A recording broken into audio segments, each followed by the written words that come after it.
এটি ইতিহাসের এক জীবন্ত প্রমাণ, যেখানে বিজ্ঞান ও অবহেলা মিলেই সৃষ্টি করেছিল এক মৃত্যুর শহর।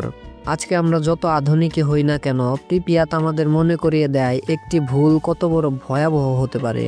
এবং সময়ের সাথে সাথে কিছু শহর হারিয়ে যায়, কিন্তু রেখে যায় অজস্র প্রশ্ন, অজস্র কাঁপন।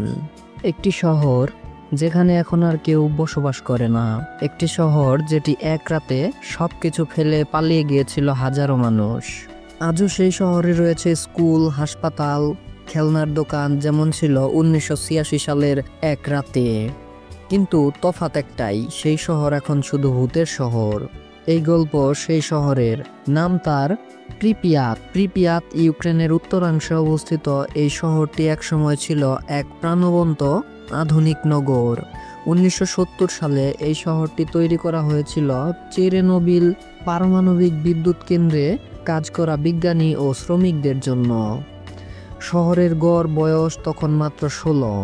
আধুনিক ফ্ল্যাট, সিনেমা হল, স্কুল, হাসপাতাল, এমনকি একটি বিশাল অ্যামিউজমেন্ট পার্কও ছিল সেখানে। কিন্তু এই সুখের দিন বেশি দিন থাকেনি। 1986 সালের 26 এপ্রিল রাত 1:23 চেরনোবিল রিঅ্যাক্টর নম্বর 4-এ এক ভয়াবহ বিস্ফোরণ ঘটে। পরমাণু বিকিরণ ছড়িয়ে পড়ে পুরো এলাকা জুড়ে। কিন্তু সেই রাতে কেউ জানতো না যে তারা ইতিহাসের সবচেয়ে ভয়াবহ পারমাণবিক দুর্ঘটনার মুখোমুখি হয়েছে। পরদিন সকালেও মানুষ কাজে যায়, স্কুলে যায়, কারণ সরকার কিছুই জানায়নি। কিন্তু 36 ঘন্টা পর হঠাৎ করে পুরো শহর খালি করার নির্দেশ আসে। 1 লাখের বেশি মানুষ, তাদেরকে ছাড়তে হয় তাদের বসত বাড়ি। তাদের বলা হয়েছিল শুধু 3 দিন বাইরে থাকতে হবে, কিন্তু কেউ আর ফিরে আসেনি। প্রায় 40 বছর পেরিয়ে গেছে, কিন্তু প্রিপিয়াত এখনো সেই অবস্থায় রয়ে গেছে। খোলা পড়ে আছে স্কুলের খাতা, হাসপাতালের স্ট্রেচার, খেলনার দোকানের পুতুল। এখন সেখানে মানুষ নেই, আছে কেবল নীরবতার গর্জনহীন ভয়। আজও প্রিপিয়াত পুরোপুরি নিরাপদ নয়। বিভিন্ন জায়গায় রেডিয়েশন এখনো বেশি। কিছু জায়গায় মাত্র 20 মিনিট দাঁড়ালেই মারাত্মক ক্ষতি হতে পারে শরীরে। আর এখান থেকেই শুরু হয় ভূতের গল্প। অনেক পর্যটক বলেছেন তারা অদ্ভুত আওয়াজ শুনেছেন। কেউ বলেছেন রাতের বেলা কারা যেন ছুটে বেড়ায়।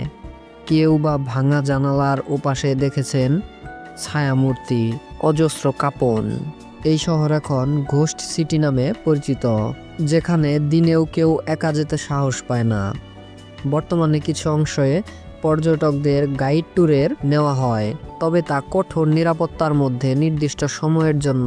কেউ কেউ বলে এই শহর কখনোই আর আগের মতো হবে না।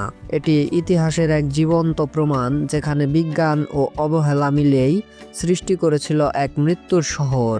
আজকে আমরা যত আধুনিক হই না কেন, প্রিপিয়াত আমাদের মনে করিয়ে দেয় একটি ভুল কত বড় ভয়াবহ হতে পারে।